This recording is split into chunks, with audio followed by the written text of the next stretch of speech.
aitah for wanting to end things with my boyfriend after he stood me up twice. The first time he stood me up, I told myself it was bad luck. The second time, I told myself it was fate trying to tell me something, and I refused to listen. Because when you love someone, you start believing in excuses the way other people believe in miracles. It started on a rainy Friday evening. I had been sitting at our favorite little cafe, the one with the dim lights and the cinnamon sugar smell that always made me think of comfort, waiting for him. Ethan was supposed to meet me at 7. We hadn't seen each other properly in almost 2 weeks, had been busy with work, which I learned to translate into don't ask too many questions. By 7:15, I was still checking my phone every 30 seconds, pretending not to notice the pitying looks from the waitress. By 7:45, my hot chocolate was cold. My heart was too. At 8:10, I finally texted, "Everything okay?" He read it. No reply. 10 minutes later, I sent another, "If you're not coming, just tell me. I'll understand." He didn't. He called the next morning, voice soft and apologetic, blaming a work emergency. I wanted to be angry, but instead, I laughed it off, because part of me was terrified that if I showed how much it hurt, I'd leave for good. So I said, "It's fine." And for a week, I pretended it was. 2 weeks later, it happened again. Same plan, different place. This time a rooftop restaurant I'd always wanted to try. I'd even worn the red dress he once said made me look dangerous in a good way. He texted me an hour before, "Running late. Don't hate me." I smiled, texted back, "Never could." By 8 p.m., I was alone again. The waiter came by 3 times, asking if I wanted to order. I told him just 5 more minutes. By 8:30, I knew he wasn't coming, but I stayed, because somehow leaving felt like admitting I was a fool. When I finally walked out, I saw a couple across the street laughing, holding hands, the way Ethan and I used to, and that's when something inside me cracked, not loud but quiet, like glass breaking under too much pressure. He texted at midnight, "I'm sorry. You wouldn't believe the day I've had." I didn't respond. The next morning, he showed up at my door with flowers, white lilies. He smiled, that boyish, guilty smile, the one that used to melt me. "Please don't be mad," he said. "I promise it wasn't on purpose." I stared at him, and for a second, I almost believed him again, because he looked tired, because his hands were shaking, because part of me still wanted to believe we were something real. But then he said, "You're not gonna make this a big deal, right?" And just like that, the apology turned into a test. I took a breath, and it felt like the first honest one in months. "You stood me up twice, Ethan. Do you even realize how that feels?" He rolled his eyes. "It's not like I cheated. I told you I was busy. You didn't tell me anything," I said, voice trembling. "You just disappeared. Twice." He sighed. "You're overreacting. Why do you always make everything so dramatic?" I wanted to scream, but instead I whispered, "Because I'm the only one here still trying." That made him pause. For a second, I thought he'd understand, but he just shook his head and muttered, "You know what, forget it," before walking out. He didn't even close the door. That night, I sat on the floor of my apartment surrounded by the flowers he'd brought. They smelled sweet, almost suffocating. I picked up my phone and stared at his name. The photo of us from last summer, both smiling, both pretending, stared back at me, and for the first time, I didn't cry. Instead, I opened my messages and typed, "I think we both know this isn't working. I can't keep doing this." I hesitated, thumb hovering over send. Then I hit it. His reply came 5 minutes later, "Wow, after everything I've done for you." And I laughed. A broken, tired laugh, the kind that comes when you realize someone never saw your worth, just your willingness to forgive. That was 3 months ago. Has tried to contact me since. Calls, texts, even showing up at my work once just to talk. But I'm done being the woman who waits in cafes and rooftop restaurants for someone who never shows up. Because here's what I learned, sometimes the most painful kind of abandonment isn't when someone leaves, it's when they stay, just enough to keep you hoping. So no, I'm not the asshole for wanting to end things. I'm just someone who finally decided that sorry isn't a love language. Part 2. When he came back pretending to miss me 3 months, 90 days of silence, peace, and moments where I finally started to remember what it felt like to breathe, without waiting for someone's message to decide how my day would go. I didn't think about Ethan as much anymore. At least, that's what I told myself. But sometimes, when I walked past the cafe where he first stood me up, I'd still feel that sharp sting in my chest, the one that whispered, "You let him treat you like that." Then one day, it happened. My phone lit up with a name I hadn't seen in weeks. Ethan. "Hey, I've been thinking about you." I stared at the message for a full minute, my heart doing that stupid little skip it always did when I saw his name. 3 months of healing, and one line was all it took to shake me. I didn't reply, but he didn't stop. "Ethan, I know I screwed up. I just want to talk. Ethan, please, I miss you." By the 4th message, I muted the chat, but he found other ways. A call, an email, then flowers delivered to my office wrapped in the same white lilies as before. Only this time. The card said, "You said goodbye before I could make it right." And that's when I realized he didn't miss me. He missed control. 2 days later, I saw him. It was at a small bookstore I'd started visiting on weekends. My new quiet space. He was just there, sitting near the window, pretending to scroll through his phone but clearly waiting. I froze. Part of me wanted to turn around, pretend I hadn't seen him. But another part, the one still tired of running, told me to sit down. He looked up the moment I approached, his eyes soft, practiced. "You look good." I sat across from him. "You shouldn't be here." He smiled faintly. "Can't I just talk to you? One coffee. No pressure." I sighed. "What do you want, Ethan?" He leaned back like he was thinking. "Closure, I guess. You ended things so suddenly." I almost laughed. "Suddenly? You ignored me twice, lied both times, and made me feel like an inconvenience." He flinched slightly, then smirked. "I was under a lot of stress. You know how my job is. And I was under a lot of heartbreak," I said quietly. "But I still showed up." He stared at me then, really stared, like he couldn't believe I'd said it out loud. The silence stretched between us, thick and tense. Then he said softly, "I miss us." I shook my head. "You miss what you got away with." His expression hardened. "You've changed." "I had to," I said. "You made sure of that." He looked away, his jaw tight. "You're being cruel." I laughed under my breath. "No, Ethan. Cruelty was watching me wait in a restaurant alone, while you decided whether I was worth showing up for." He opened his mouth, then closed it again. For the first time, I saw guilt, or maybe just frustration that I wasn't folding this time. He stood up as if to leave, then stopped and whispered, "You'll regret this." I tilted my head. "Regret what?" "Walking away from someone who actually loved you." That made me smile. Not out of joy, but something colder, clearer. "Love doesn't stand you up twice and call it an accident," I said. "Love doesn't make you feel like you're asking for too much just because you want to be chosen." He clenched his jaw, muttered something I couldn't catch, and walked out. For a second, I just sat there, shaking. Then I realized, for the first time, I didn't want him to come back. I wanted peace more than closure. Weeks passed. No more messages. No more flowers. No more "I miss you" texts at 2 a.m. I started sleeping better, eating better, laughing again. I even started seeing someone new, quietly, cautiously. Then, one night, I got a call from an unknown number. It was Ethan's sister. She sounded worried. "Hey, I just thought you should know.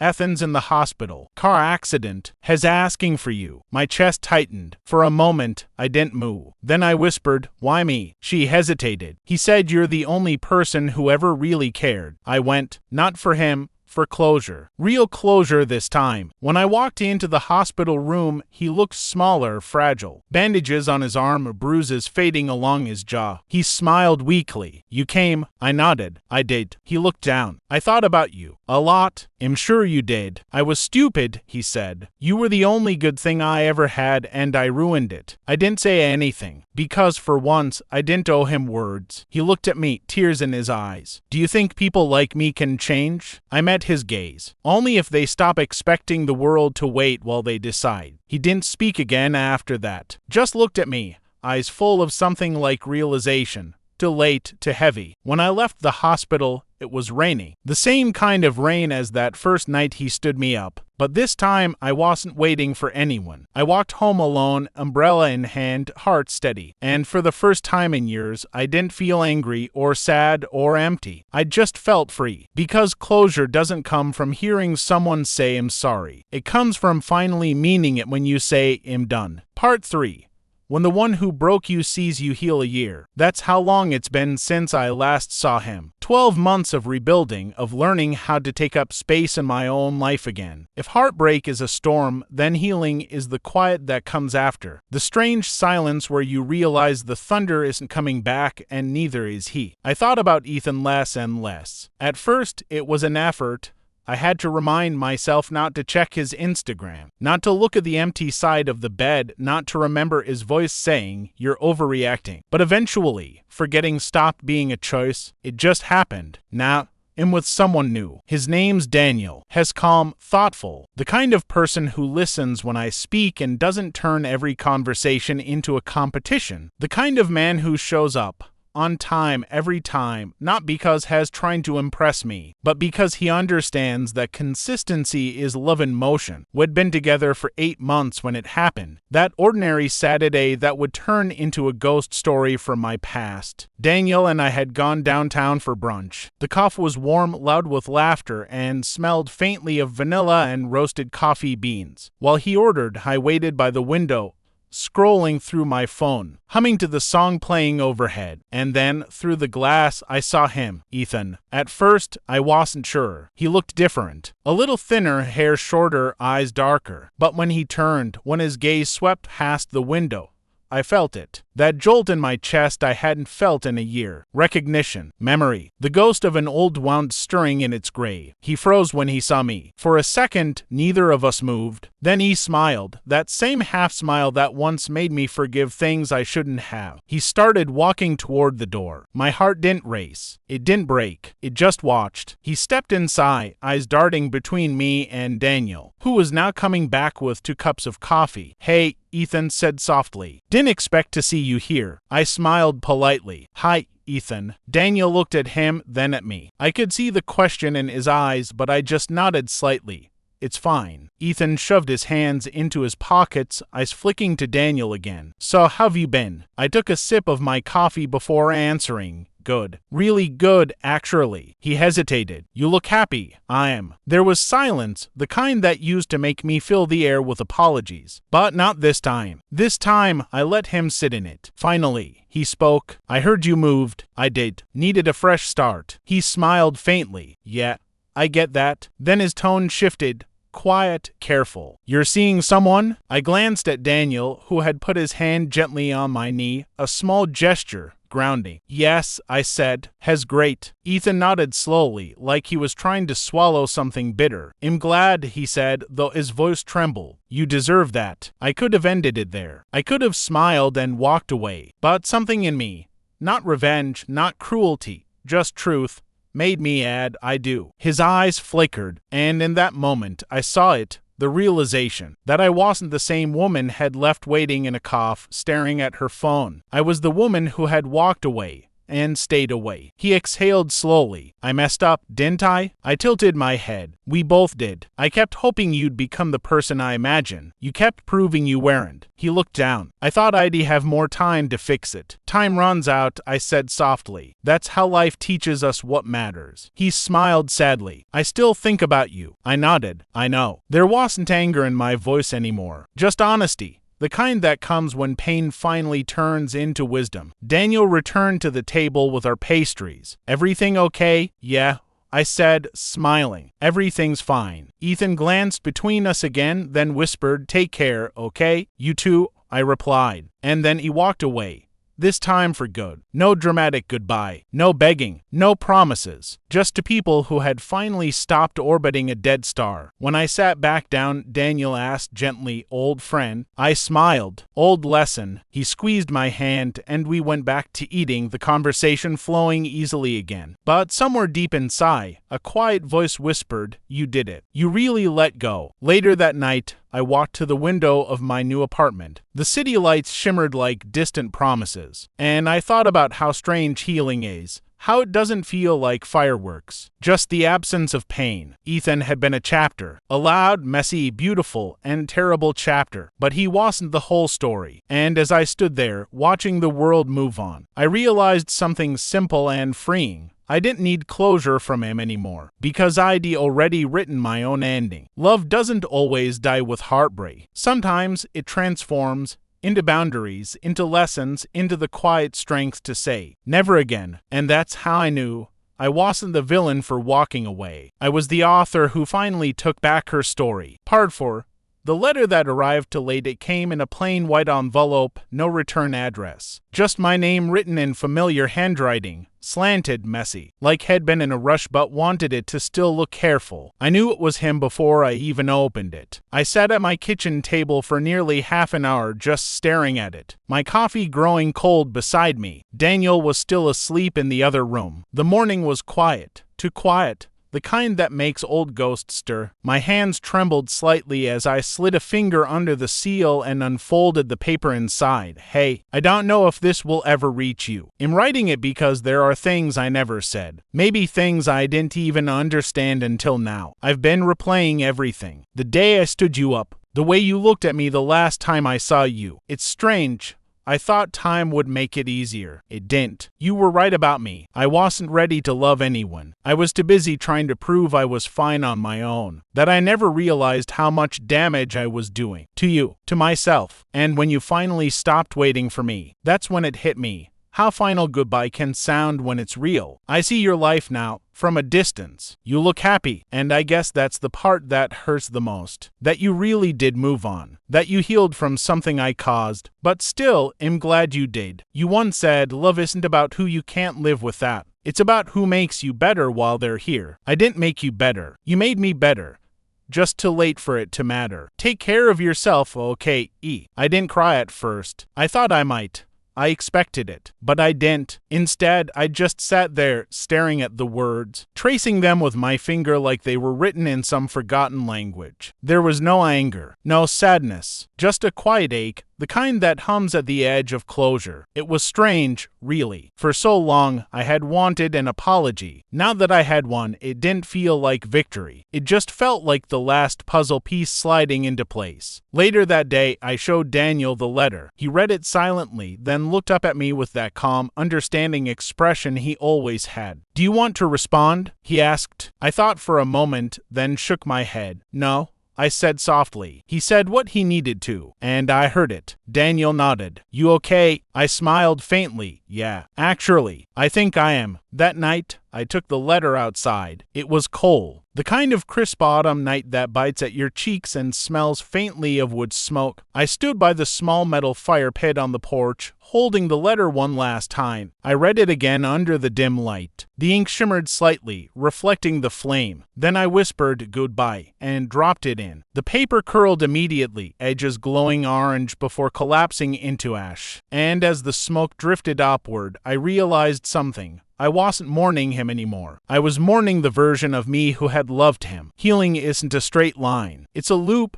You circle back to old places, old names, old memories. But each time, they sting less. Each time, you bleed a little less. Some nights, I still think of him, not with longing, not with bitterness, but with a kind of detached tenderness, like remembering a childhood dream. He existed, he mattered, and then he didn't anymore. Weeks passed, winter came. Daniel and I spent the holidays with his family, and for the first time in years, I felt light. There was no tightness in my chest, no voice whispering he should have been here, because I didn't want him here anymore. Love used to be something I begged to feel again. Nah, it was something I grew carefully. Like a garden, not a wildfire. Months later, I found an old photo of Ethan and me while cleaning out a drawer. We were sitting on the floor of my first apartment, surrounded by takeout boxes, laughing about something I can't even remember now. I stared at it for a long moment. Then I smiled, not because I missed it, but because it happened. Because even if it ended badly, it existed. I placed the photo back in the drawer beneath a stack of letters and notebooks and whispered, "Thank you for teaching me what not to accept." And that was the last time I thought of him with pain. Sometimes closure doesn't come in a conversation. It comes in quiet mornings, in burnt letters, in realizing that you no longer flinch when someone mentions their name. It comes when you can say, I loved you once, and that was enough. In the end, Ethan became what all lost loves eventually become, a story I used to tell myself before I learned what real love sounds like. And if he ever wonders whether I still think of him, the answer is yes, but not the way he thinks. I think of him the way you think of winter when spring finally arrives, not with longing, but with gratitude that it's finally over.